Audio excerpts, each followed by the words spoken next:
Everybody, and welcome to this video. Got a topic today that I want to talk about that could really potentially help save you strokes on the golf course, and it's a mistake that I see golfers make a lot, and they're choosing to hit the wrong shot according to their skill level. And what I mean by that is they're a lot of times they're choosing to hit shots that are above where their skill level is. And yeah, they may be able to pull that shot off 1 out of 10 times or 2 out of 10 times, but it's what happens on those other times that they don't pull the shot off that makes your score go up. And I've got 2 examples here that I'm going to show you. One's around the green and one is coming out of the trees. So if you've been enjoying my videos, I thank you for watching. If you have not subscribed to my channel, please do. Hit the like button down there. Leave me a comment about a shot that you face on the golf course sometime. But let's go ahead and get into this and look at these 2 examples and see how we can save you some strokes. I found myself in a situation on the golf course that's going to require a little thinking here. I'm on the 14th hole at Azalea. I've got a ball that's in the rough. Now the rough is dormant right now, so the height of the rough is no big deal, but it's all about the lie that you have. It is going to determine a few things here. But I've got a bunker in front of me. Over the bunker it slopes down and then back up to the green. Pin sitting right up on the front of the green, and this green is sloped very much from back to front. If you've ever played this golf course, you know in the wintertime you get behind the hole or above the hole on number 14. It's a very difficult putt. So I need to make a few decisions here, and I want my skill level to help me make these decisions. And what do I mean by that, skill level? Well, what kind of a golfer are you? Are you an advanced golfer? Are you somebody that's shooting in the 70s? Or are you somebody trying to break 90? Or are you somebody trying to break 100? Know your limitations and know your skills to allow you to make better decisions. So if I'm a good player, I'm going to have pretty much all the shots available to me, okay? And I'm going to choose my sand wedge. I have a 56-degree sand wedge here. That's my most lofted wedge. But if you have a 60, a 58, whatever you want to use, I've got a decent lie, and I should be able to take this ball, hit it up in the air, land it on the green, hopefully short of the hole, and then have the ability to go try and make a par. So let's see the shot.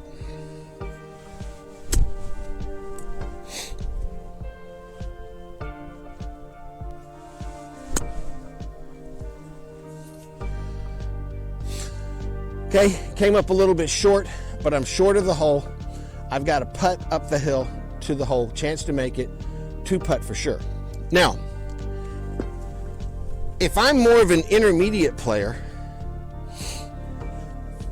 you know, somebody's in the trying to break 90, high 80s, you might not have all the shots available to you, okay? And that high soft one may not be in your repertoire. And think about the danger of that high soft one. You catch it fat, you're in the bunker, okay? You now are faced with a bunker shot that is to this difficult front pin. What if I scull this ball, okay? Now I'm over the green or way up on the back, impossible to get up and down. So you may want to take a pitching wedge, okay? Could even be a 9-iron. Pitching wedge is the shot, the club I've chosen. And you may just want to take a little low pitch, just get it over the bunker, let the slope, try and bounce this ball up onto the green. Okay, so here we go.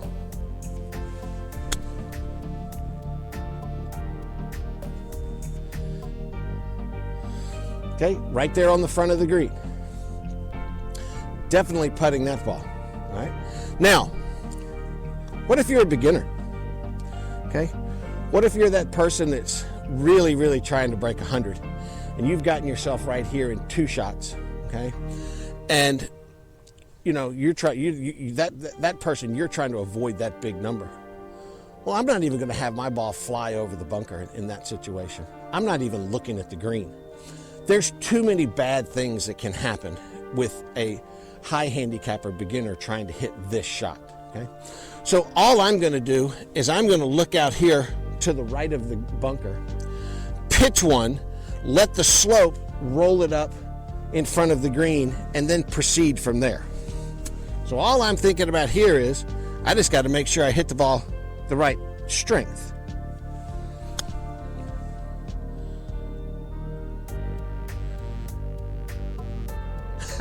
It almost hit my second ball. So there again, I'm now on the green putting. The one that actually turned out the worst is the ball that I hit high. Let's go up there and I'll show you the result. So here are my results. Okay, here's the first ball that I pitched with the sand wedge. I'd hit it a little bit, didn't hit it quite hard enough, came up a little bit short, but a skilled player is going to get that one in the hole in 2 shots. Bogey at the worst, okay? Probably not going to make par right there, but bogey at the worst. Over here are the other 2 golf balls. Both of them ended up on the green. This is the first pitching wedge over the bunker. This is the second pitching wedge where I just took it around the bunker. They're both putting. Now, if I'm trying to break 100, that was a great shot right there, because now I'm putting for par. If I'm that middle intermediate player, great decision, because I'm putting for par. Bogey should be the worst I make with any of those. So let's go to another situation or another scenario on the golf course where making smart decisions should help you.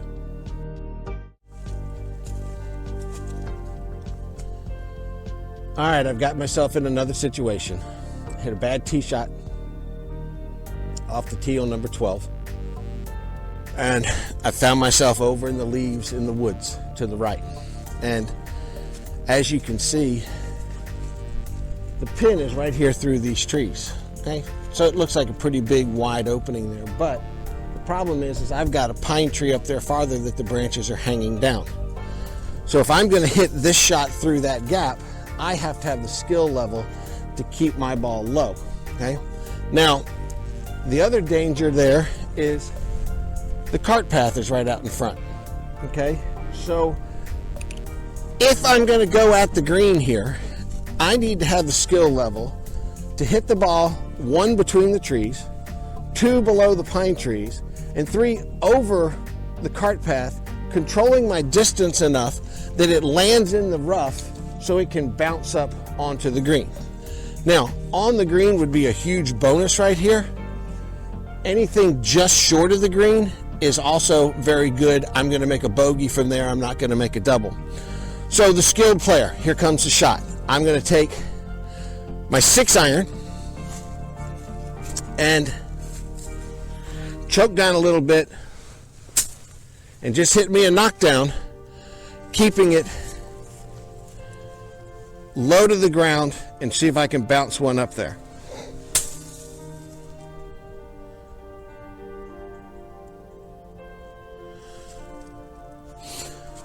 Worked out nice. Would have loved to hit it just a tiny bit harder. I just barely got over the cart path. You could see that bounce. It bounced it straight up in the air a little bit, which killed its momentum. But I'll show you, I am right on the front of the green. I'm just off the front. Now, if you're a medium skilled player, this shot right here is pretty dangerous, okay? You could hit either one of these first 2 pine trees. You could hit the pine tree up there because you can't control your trajectory. Ball can go anywhere. You're putting double bogey or higher into risk. So what I would then suggest is we play the ball out this way, okay?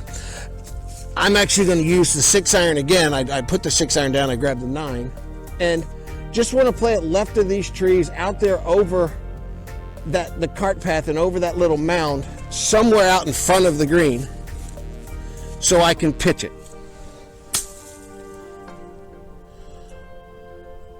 Okay, worked out just fine. Now, if you're a beginner, that person trying to make 100, you don't need to be messing with these trees at all, okay? You need to be going out this way, okay? Take a 9-iron or an 8-iron, hit you a little pitch It doesn't matter if it stays in the rough. It doesn't matter. It'd be great if it got out in the fairway. Okay. Again, you would love to have your third shot on the green. So here's the shot for the beginner. Again, it's just a pitch with the 9.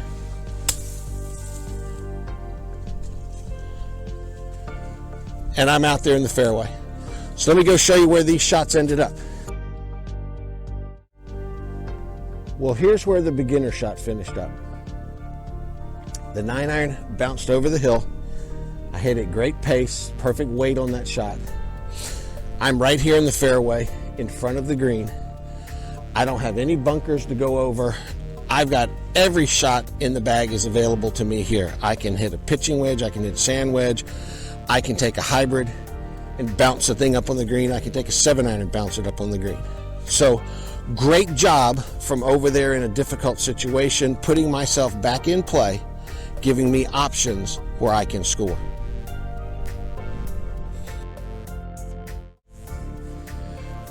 Well, here's the intermediate skill level shot. The 6-iron that I pitched it left of the trees, bounced it down the hill over the little rise. I am just in the first cut of rough, which again, wintertime, rough's no issue as far as height of grass. I am, 15, 20 paces off the front of the green. Pins right in the middle of the green. Excellent opportunity to get up and down. Bogey at the most. So, brilliant decision back there on what to do. Again, that's the intermediate handicapper, the intermediate player. Hey, shooting in the 80s is great. Can't make doubles. So, great decision. Well, this turned out great here. This is the first shot that I hit out of the trees. This was the shot that I was saying a higher skilled player could hit. I took the 6-iron between the trees. It rolled up here. I am 1, 2, 3 paces off the front of the green, and the pin is back there 30 feet. Let me see. 1, 2.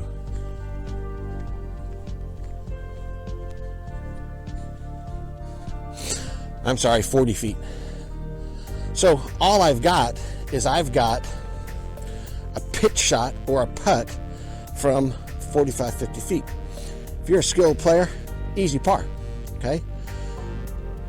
So the purpose of this video is all about scoring and you making smart decisions according to your skill level. Don't let your ego ruin a round of golf. Use your brain, make smart decisions, and you'll start scoring lower sooner. Please subscribe to my channel. There's lots of content coming. I've started posting a lot more. Go back to my YouTube channel. Look at the things I've posted in the last month and a half. You'll like it. Go check out my episodes of Don't Be That Guy. I think you'll really like those. Thanks for watching, and I'll see you next time.